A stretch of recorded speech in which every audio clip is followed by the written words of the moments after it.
Assalamualaikum warahmatullahi wabarakatuh. Perkenalkan, nama saya Ayu Azharia MP dengan NIM R0211811338, Prodi Manajemen Sumber Daya Perairan. Baik, di sini saya akan mempresentasikan hasil tugas saya mengenai dokumen KA Andal Rencana Pembangunan Industri Pupuk PT Petrokimia.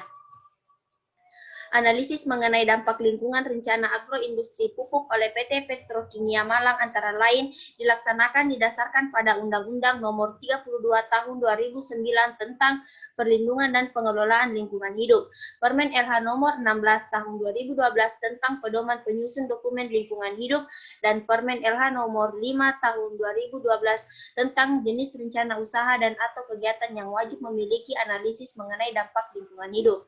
Pembangunan agroindustri pupuk oleh PT Petrokimia Malang dalam rangka peningkatan kapasitas produksi untuk pemenuhan kebutuhan pupuk dan stabilitas pasokan harga pupuk sebagai peran serta dalam pembangunan infrastruktur nasional.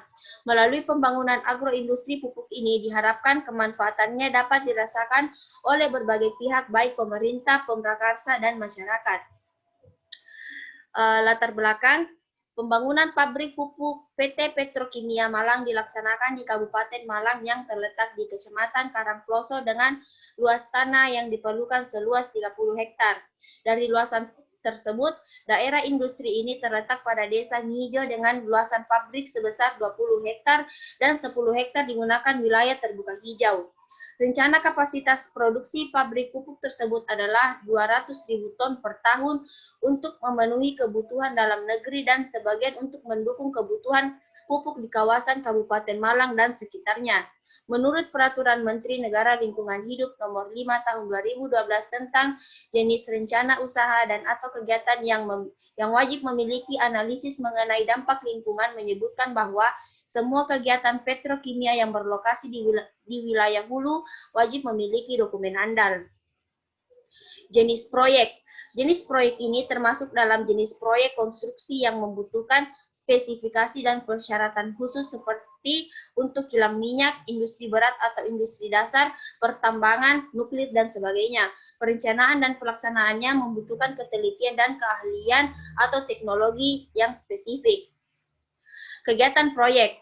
Yang pertama ialah konstruksi yang terdiri dari survei dan investigasi. Kegiatan survei dan investigasi dilakukan pada lokasi rencana usaha dan atau kegiatan pembangunan industri pupuk oleh PT Petrokimia Malang dan area sekitarnya. Kegiatan tersebut bertujuan untuk mengetahui kondisi rona lingkungan awal sebelum adanya kegiatan proyek.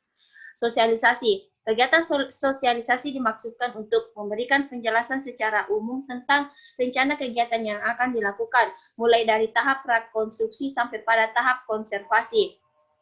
Tujuannya adalah agar masyarakat yang diberikan penjelasan diharapkan untuk memberikan tanggapan dan ingin mengetahui keinginan masyarakat dan pemerintah daerah setempat terhadap kegiatan pembangunan pabrik petrokimia Malang. Dan yang terakhir, pembebasan lahan. Lokasi pembebasan lahan direncanakan di Desa Ngijo, Kecamatan Karangploso, Kabupaten Malang. Rencana kegiatan pembebasan lahan untuk rencana pembangunan industri pupuk PT Petrokimia Malang seluas 300.000 meter per kubik dengan izin lokasi pembebasan lahan untuk rencana pembangunan industri dan akses jalan sebesar 19.449,6 meter per kubik. Kegiatan proyek yang kedua ialah konstruksi, yang terdiri dari yang pertama ialah rekrutmen tenaga kerja. Pelaksanaan rekrutmen tenaga kerja bertujuan untuk memenuhi kebutuhan tenaga kerja saat proses pembangunan konstruksi pabrik, industri pupuk, dan sarana pendukung lainnya.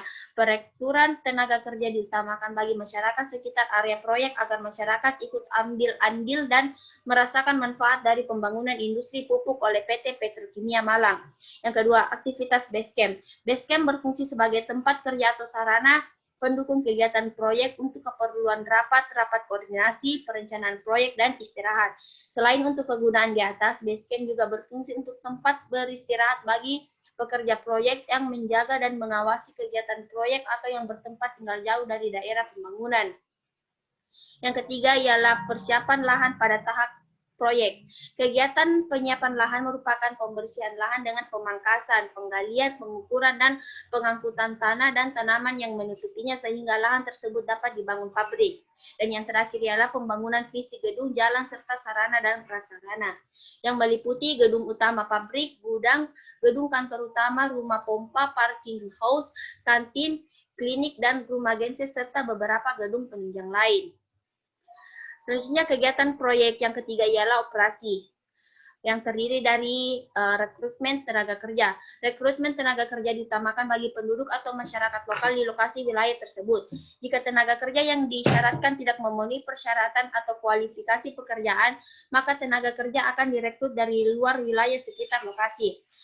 Dan yang kedua, kegiatan produksi industri pupuk. Kegiatan produksi industri pupuk meliputi beberapa tahapan proses produksi yang telah dijelaskan tahapannya di atas. Kapasitas produksi yang diharapkan dari pembangunan industri pupuk PT Petrokimia Malang adalah sebesar 200.000 ton pupuk per tahun. Yang ketiga, pembangkitan energi listrik. Proses produksi akan membutuhkan kontinuitas dari ketersediaan listrik. Jika energi terpasok secara terus-menerus, maka proses akan lebih efektif dan efisien. Oleh karena itu, untuk memenuhi kebutuhan tenaga listrik, maka PT Petrosida Malang akan memiliki emergency generator untuk menjaga kontinuitas proses produksi yang stabil bila terjadi pemadaman. Yang terakhir ialah fasilitas pelayanan umum. PT Petrokimia Malang merencanakan pembangunan sarana prasarana dapat dimanfaatkan oleh masyarakat umum. Sarana prasarana umum yang disediakan oleh Pemprakarsa adalah masjid, lahan terbuka, hijau, dan taman. Dan kegiatan proyek yang terakhir ialah pasca operasi yang terdiri dari sosialisasi. Sosialisasi merupakan tahapan yang perlu dilakukan antara Pemprakarsa dengan masyarakat untuk memberikan informasi kepada masyarakat bahwa adanya penghentian kegiatan operasi sehingga pihak Pemprakarsa dapat berdiskusi langsung dengan masyarakat terkait penentuan penggunaan lahan pasca operasi. Yang kedua ialah pelepasan tenaga kerja. Setelah selesainya kegiatan operasi, maka telah selesai pula tugas dari pekerja pabrik sehingga dilakukan pelepasan tenaga kerja oleh perusahaan. Yang ketiga, alih fungsi lahan. Lahan bekas operasi pabrik diharapkan dapat digunakan seperti sedia kala sebelum proses prakonstruksi hingga operasi berlangsung, sehingga masyarakat di sekitar pabrik dapat menjalankan aktivitasnya seperti sedia kala. Yang keempat, pemanfaatan bangunan industri. Dalam rangka memperlancar aktivitas kehidupan masyarakat, pemanfaatan bangunan industri diserahkan kepada masyarakat yang dapat digunakan sebagai area kegiatan religi, kegiatan kemasyarakatan, maupun kegiatan pendidikan non-formal. Dan yang terakhir ialah pemberdayaan masyarakat di sekitar pabrik. Pemberian informasi kepada masyarakat yang tinggal di sekitar lokasi tentang upaya peningkatan dan perlindungan kualitas lahan bekas industri pabrik pupuk. Komponen lingkungan yang berdampak. Yang pertama ialah erosi. Kegiatan pembangunan fisik gedung, jalan serta sarana dan prasarana memaksa adanya perubahan penggunaan lahan yang tentunya akan mempengaruhi kemampuan area tersebut dalam menahan laju erosi. Kondisi area pembangunan industri tidak berada pada kondisi kemiringan curam sehingga perubahan penggunaan lahan tidak menyebabkan perubahan laju erosi yang signifikan. Yang kedua, penurunan kualitas air. Penurunan kualitas air cenderung karena adanya pemakaian air secara besar oleh kegiatan pembangunan fisik, gedung, jalan serta sarana dan prasarana sampai kegiatan operasional agroindustri. Sedangkan dampak penurunan kualitas air diakibatkan oleh pembuangan limbah pada kegiatan operasional agroindustri pupuk. Dampak penurunan kuantitas atau kualitas air sangat berhubungan erat dengan kehidupan masyarakat sehari-hari dan menjadi dampak dengan kekhawatiran tinggi. Yang ketiga ialah alih fungsi lahan. Perubahan fungsi lahan seluas 30 hektar dari sawah dan tegalan menjadi lahan pabrik pupuk dan akses jalan akibat kegiatan pengadaan tanah dapat mengancam keutuhan ekosistem. Selain itu, hal ini dapat mengurangi daerah resapan air. Yang keempat ialah aktivitas base camp. Kenyamanan lingkungan berpotensi terganggu pada kegiatan aktivitas base camp karena adanya perubahan kondisi lingkungan yang diperkirakan tidak sesuai dengan tata letak lokasi dibangunnya proyek. Namun dalam kegiatan tersebut sudah ada penanganan terhadap dampak perubahan kualitas udara, debu, dan kebisingan. Dan yang terakhir ialah penurunan kualitas udara. Dengan adanya kegiatan mobilisasi bahan peralatan diperkirakan dapat menambah kadar debu serta kebisingan akibat pengoperasian peralatan. Kualitas udara merupakan komponen yang memiliki peranan penting dalam kehidupan sehari-hari. Batas tadi AMDAL.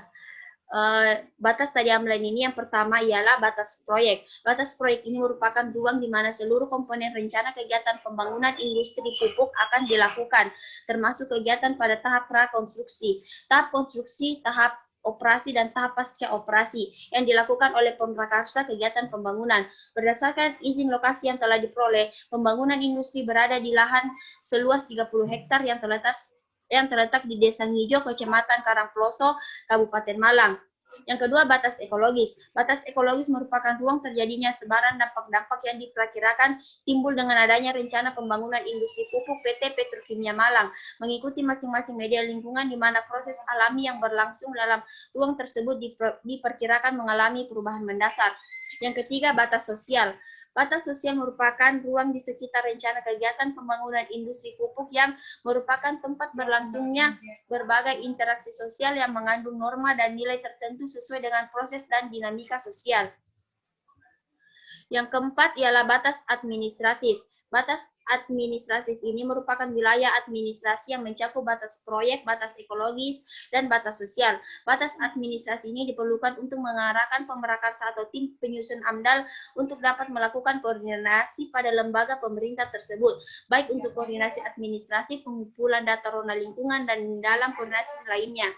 Yang keempat ialah batas wilayah studi. Batas wilayah studi merupakan gabungan dari batas proyek, batas ekologis, batas sosial, dan batas administratif. Dari masing-masing data tersebut diplotkan pada peta yang kemudian di-overlay sehingga dapat ditarik garis luar gabungan keempat batas tersebut. Dan yang terakhir ialah batas waktu kajian.